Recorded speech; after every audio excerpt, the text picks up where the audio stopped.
Hello mga ka-iMix. Ngayon may bago akong iba-vlog sa inyo.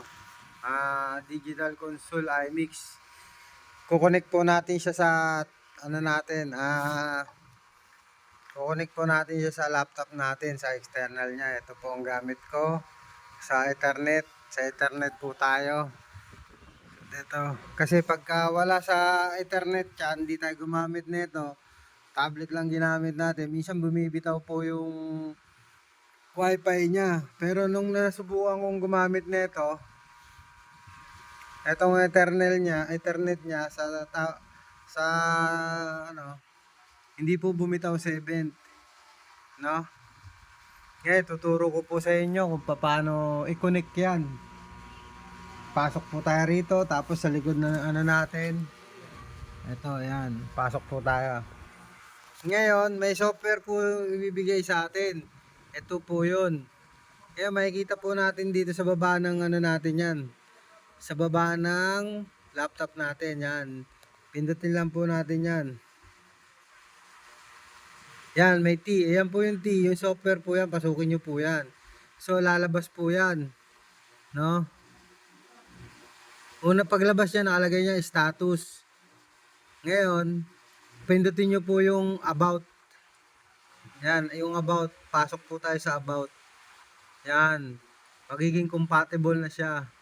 Tapos, dun sa software po na ibinigay sa atin, itong iMix. Yan, pasok po tayo rito. Yun. Yan, papasok po yung ano, MDL16. Tapos, pati yung IP address niya, papasok, no? Ayan po yan, oh. 172.p. Iko-connect lang po natin yan. Connect. Ay, hindi. Ito po pala, isa pa pindot pala rito.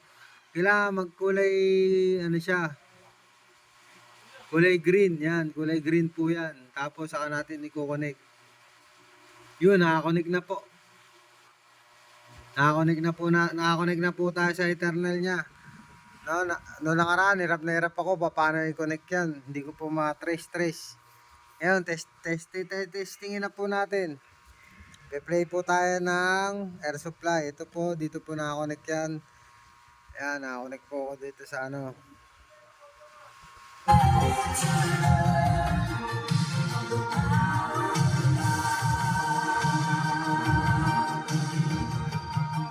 Yun, gumana po. Di ba po?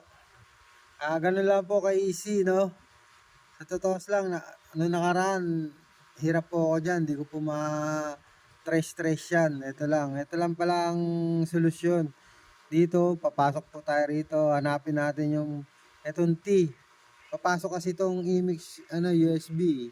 Kasi sa software niya papasok po yan dito. As pag pindot natin, nakalagay pa yan sa status. Pindutin po natin yung about.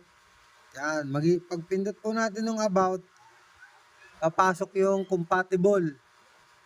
Tsaka natin itong pindutin.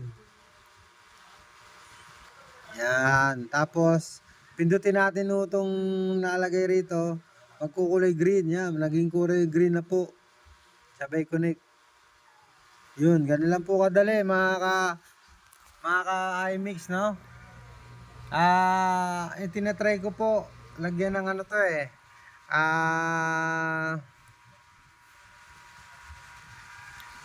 Lagyan ng sa wifi. Kaya lang hanggang ngayon hindi pa rin pumapasok eh. Pagka na-trace ko po paano ilagay yung ano niyan, iba-vlog ko ulit sa inyo para mapanood nyo at magaya ninyo. iMix Cube 16 po. Yan, nakakonect na po ako sa ano, sa laptop. Ito po gamit ko. Sa likod, yan. Kasi pag ginamit nyo po yan, hindi po bibitaw yung internet. Kasi pag wala po na ito, bumibitaw yung internet. Sa event na bitawan po ako ng internet. Kaya tinirace ko talaga paano makabit yan. Sige po mga ka-vlog.